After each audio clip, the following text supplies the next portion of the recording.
Hola, welcome to Fan for Spanish Materials. Today's video is going to be about our verb to be estar. So we have two verbs to be. We have estar and ser. So in this video, we're going to talk about the verb estar. Uh, I know it might sound crazy that we have two verbs to be, but it's just the way it is. It's not going to be that bad. Don't worry. Um, the verb estar, eh, we use it for two main things. The first one is when we talk about location of things, people, and places in general. So uh, let's say we're gonna say I am at school, right? So this is the verb estar in infinitive here. Um, and the verb conjugated is going to be uh, these ones here. So I am is yo estoy. How would you say I am at school? Yo estoy en la escuela. And is going to be our preposition for at when we talk about places, and is going to be the preposition we're going to use always en. Okay. How do we say you are at school? Tú estás en la escuela. That's it. And we can carry on with this. How do we say she is at school? Ella está en la escuela. And so on. We are at the beach. Nosotros estamos en la playa. Instead of la escuela, we say la playa, at the beach, and so on. Okay. Um, yeah, this is pretty much it. And if you want to, I mean, verb studies also for like temporary conditions. We're gonna have a look at this soon. Temporary conditions are those that are changing constantly. Uh, um, Let me give you an example. The table is dirty. The table is not dirty all the time, right? Tables are dirty and clean constantly. I mean, they change. That condition changes constantly. Like tables get dirty and then they get clean and then dirty again and then clean and dirty and clean. So it's a temporary condition. It's changing constantly. Um, a condition that is not temporary is kind of permanent. Is more like to be tall.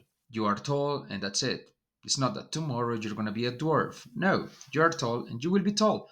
So, temporary conditions are those that are constantly changing.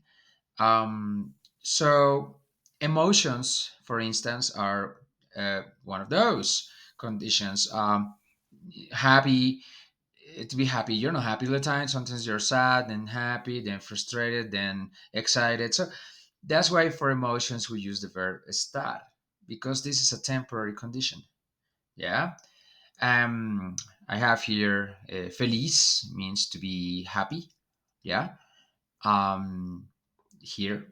Um, Also, triste means to be sad. Yeah. Limpio is to be clean. So, oh, we used this one already. Yeah. The table is clean. Yeah.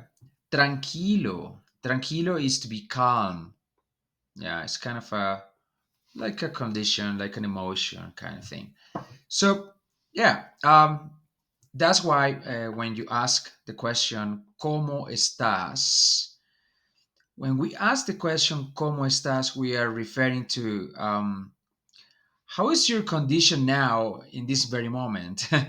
Like, because ¿Cómo estás? By saying estás, is like, what is your condition now? The condition is like, how are you feeling? You know?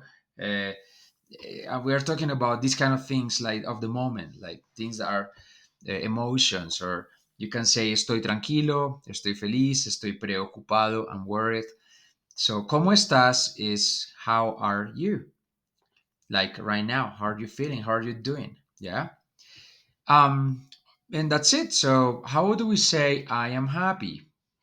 So we're gonna do yo estoy feliz. How do we say she is sad? I'm gonna give you 5 seconds to think about that one. She is sad. Remember, sad is triste.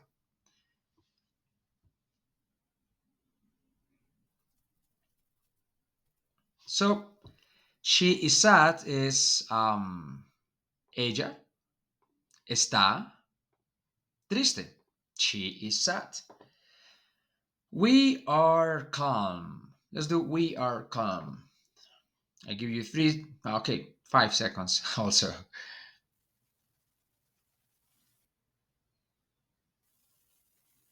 Okay, so we are calm is nosotros estamos tranquilos. As you can see, I'm using tranquilos because we is plural. Nosotros estamos tranquilos. So these are adjectives, and we talked about the adjectives. Remember that when you have plural, you put an s also. Um, yeah, so it's just to add this thing. When you say felices, it's gonna the set is gonna become a c, felices.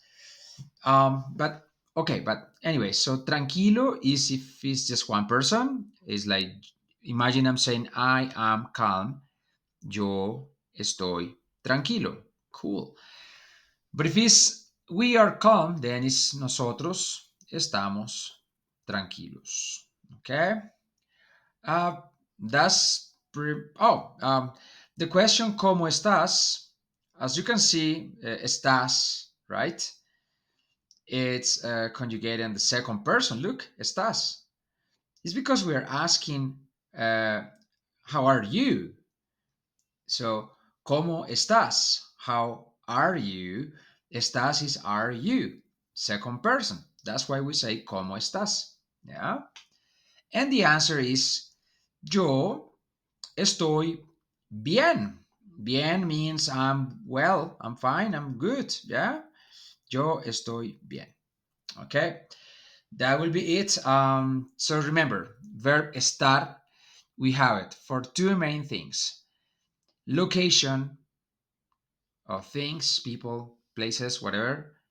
And the second one is for temporary conditions. For now, we're going to work a lot on the location one because it's easier. And slowly, slowly, we are going to start recognizing these temporary conditions and applying the verb estar when we have these temporary conditions. So, how to practice this? Well, we are going to first of all, we are going to review all of our concepts. Yeah, and we're going to grasp them, make sure we understand them. We're going to practice the Quizlet flashcards. We are going to do notes and writing if you need to write, if you need to write to learn, you know. And after that, we are going to focus on the real life stuff. So, to practice this in real life, we are going to ask questions. So, we're going to ask people where um, places, things, people are. Yeah, for example, ¿dónde está María? Where is María? ¿Dónde está la tienda? Where is the store? ¿Dónde está el baño? Where is the toilet? It's really good because we're using also the articles here. Where is the store? Tienda femenine, la tienda. Where is the toilet? Baño masculine, el baño. So have fun with this, okay? I hope you enjoyed this video.